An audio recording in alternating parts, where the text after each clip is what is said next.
पहले हमारे ये छोटे से गांव में बहुत विषम समस्याएं थी। कृषि योग्य भूमि बहुत कम थी, उबड़ खाबड़ भूमि थी, जमीन बंजर थी, उपजाऊ नहीं थी। हमारे यहाँ पानी की समस्या भी बहुत थी।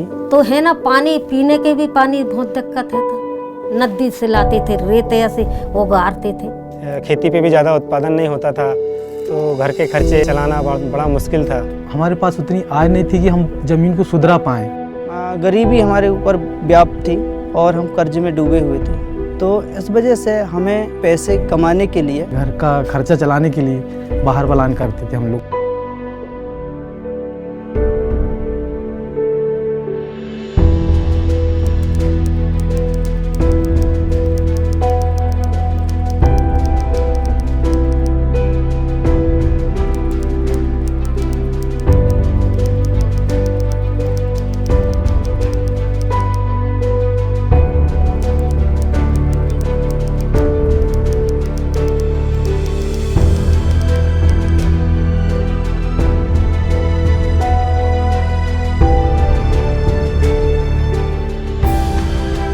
दो 2012 में हम लोग चिखला में काम करने के लिए आए थे।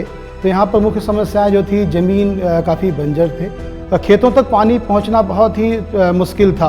पानी की समस्याएं काफ़ी ज़्यादा थी यहाँ पर। तो लोग मुख्यतः रूप से पलायन करते थे। पलायन में भी लोग जबलपुर, नागपुर और सिवनी में काम करते थे। तो हम लोगों ने सबसे पहले यहाँ पर आकर संगठन पे काम शुरू किया।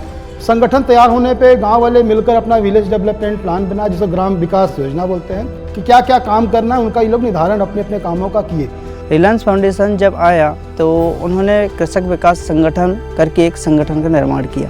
तो उन्होंने कहा कि हम भैया खेती पे काम करते हैं और खेती की योजना बना पे उस पर काम करते हैं। तो पहली बार में तो हम लोग जुड़े नहीं, पहले बार में बुजुर्ग लोग जुड़े जो हमसे समझ में थोड़ी सी आगे थे। हम कर्जा के भोज झजक में थे, तो अपनी जमीन ना हड़प ली। फिर बताने लगे तुम्हारी जमीन जायदाद हम उठा के नहीं ले जाएंगे। इसके बाद में हम भी थोड़ा उनके किनारे जाके बैठे कि क्या बता रहे हैं, क्या बातचीत कर रहे हैं खेती के बारे में। तो दूसरी बार में हमने सदस्यता ज्वाइन की। तो हमने फिर वहाँ पर बात रखी कि भाई हमारी ज़मीन भी उबड़ खाबड़ है, बंजर ज़मीन है, उपजाऊ नहीं है। इन समस्याओं को दूर करने के लिए सबसे पहले यहाँ पर जितने भी बंजर खेत थे, रिलायंस फाउंडेशन की मदद से, तकनीकी और आर्थिक सहयोग से यहाँ पर हम लोगों ने बंड फॉर्मेशन किया। बंड फॉर्मेशन के बाद यहाँ के मिट्टी काफ़ी कड़े हो गए थे, तो मिट्टी को ठीक करने के लिए डीप प्लाविंग किया गया। जगह का लेबलिंग कराया गया, मेड़ बंधान कराए गए, कल्टीवेटर पिलाऊ करवाया गया। बहुत बड़े बड़े पत्थर थे हमारे खेतों में, उनको खोद के समतलीकरण करके उसको उपजाऊ बनाए। अब मिट्टी तो उपजाऊ हो गई धीरे धीरे करके इनका, बस इनके पास पानी की समस्या तो रह गई थी। अब इन पानी की समस्या को पूर्ण करने के लिए हम लोगों ने गांव में वाटर बजटिंग किया कि एक गांव में यहाँ पर कितना पानी बरसता है और कितने पानी का हम उपयोग करते हैं और कितना पानी हम रोक सकते हैं। हमारे यहाँ जो छोटे छोटे वाटर सेट से तालाब बने हुए थे, तो हमने उनका विस्तारीकरण का प्लान बनाया।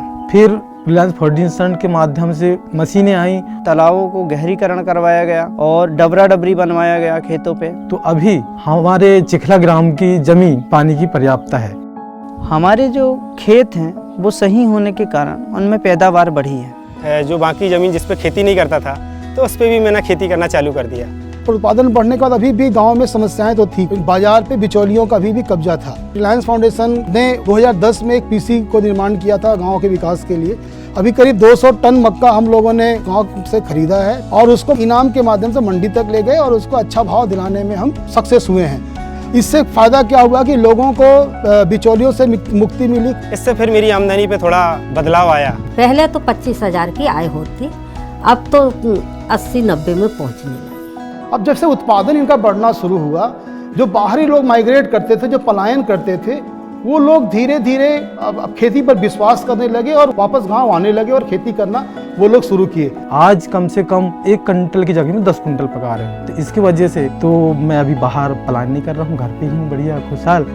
हमने पेयजल की व्यवस्था के लिए मीटिंग में ये डिस्कस किया कि एक नल दूर होता है और पर्याप्त पानी नहीं हो पाता है। तो इस विषय के लिए रिलायंस फाउंडेशन ने हमारा मदद किया, जो सामग्री है उसका हेल्प किया है। नल जल योजना में प्रत्येक घर के सदस्य ने 3 दिन का श्रमदान से किया है और आज हम घरों घर पे पानी लेते हैं अपने घर के स्वयं के अपने अपने नल से। जहाँ हमारे गांव में, चिखला गांव में दूर दूर तक पानी नहीं था, आज रिलायंस फाउंडेशन के माध्यम से हमारे यहाँ पर घर घर तक पानी जा रहा है। पानी की समस्या दूर हो गई। और हम रिलायंस फाउंडेशन का तहे दिल से धन्यवाद करते हैं। मैं रिलायंस फाउंडेशन का शुक्रगुजार हूँ कि जो हम 7 पीढ़ियों तक नहीं सोच पा रहे थे वो काम आज रिलायंस फाउंडेशन ने करी, हम उनका धन्यवाद करते हैं।